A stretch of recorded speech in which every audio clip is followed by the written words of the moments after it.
that conversation about Heat culture, because when you look at the Miami Heat, their two star players are star players, but most people consider them as fringe all-stars, where they don't make it every year. And then once you see going down that roster, you got some dogs, some guys who are undrafted, some guys who really, everyone counted them out, but they banded together. They're playing great basketball, and they put the clamps on some of these teams.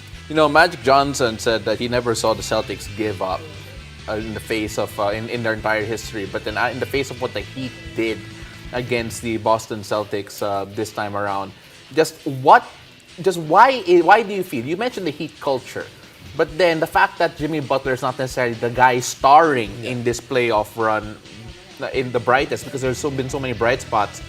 Who do you feel has stepped up the most in this Heat team?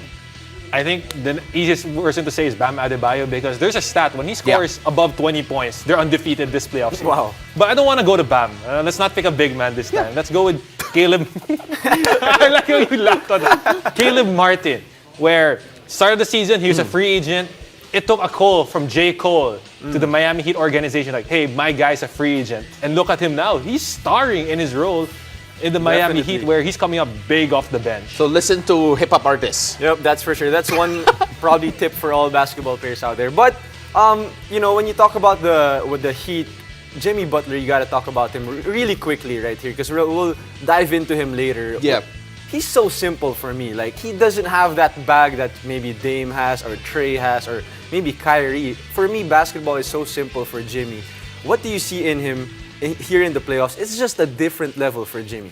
The dog. I know it's the dog. The dog. Right? You see the dog in it. It's the dog in it. You just see really that as basketball players, we always want to expand our skills. We want to do a lot of things, but he keeps it simple. Yeah, he knows his spots, he gets to his spots, and he just reads the defense. It just shows that he's mature, and this is going to help him, because in the bubble, you saw that he ran out of steam late, and he was gassed. Now, he's able to preserve his legs a little bit. Maybe if they make it to the NBA Finals, that now he's a fresh Jimmy Butler. You know what? Let's move on to the West here. And because our producer for the day is Rain Tixon, who is a diehard Nuggets fan, we'll talk about the Lakers first. All right, so when we talk about the LA Lakers here, a lot of people are questioning, are they going to be swept? Because they are on the verge of that, and it does not feel right to say that. If you told me that they'd be swept before Game 1, I'd say you're crazy. But then we're on the verge of it. What's been happening, and what do they need to do to change things? But I think, Pao, that's also the statement for the East. We did not expect the Boston Celtics to be one game away from being swept. I agree. But for the Lakers, if there's one person you do not want to go up against in that kind of series, it's still LeBron, where we've seen 3-1. We just have to remember 3-1 down in the finals against a great Golden State Warriors team. And it just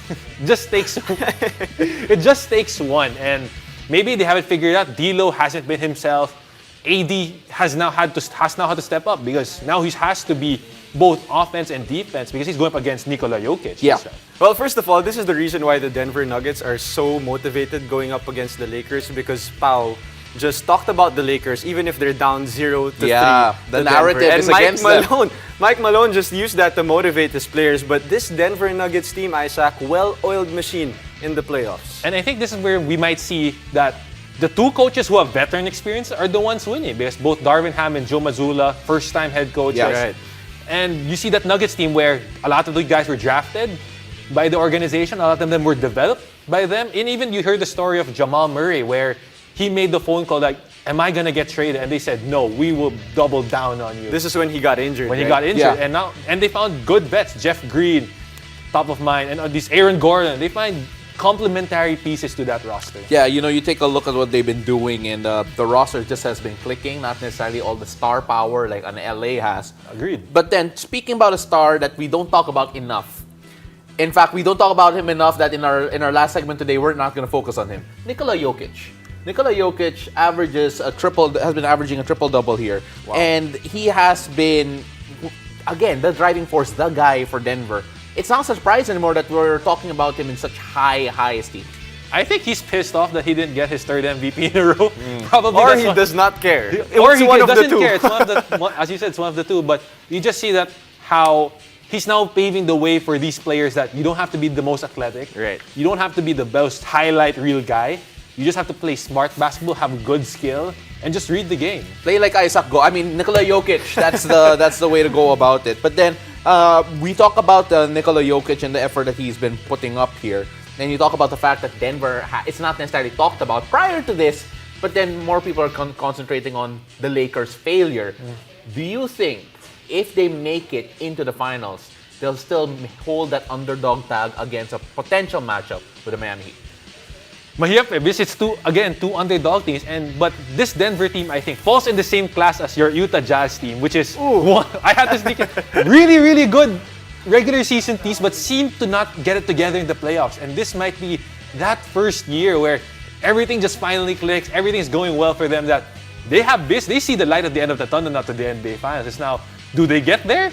Or in how many games? And I think this is also, a product of, all of them being healthy. Usually, either Jamal Murray is going to be out or MPJ is out.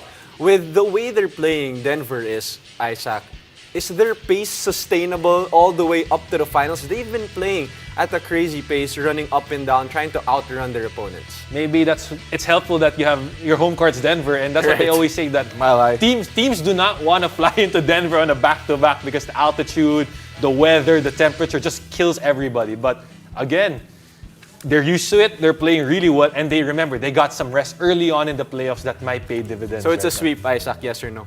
No. No. I think so. It's I think the Lakers got one fight in them because Okay. I think LeBron can pull out that vintage game where reminds everybody. That So basically goes in direct right now, Lakers in 7. But I don't. One game at a time. For the Lakers fans out there, one game at a time.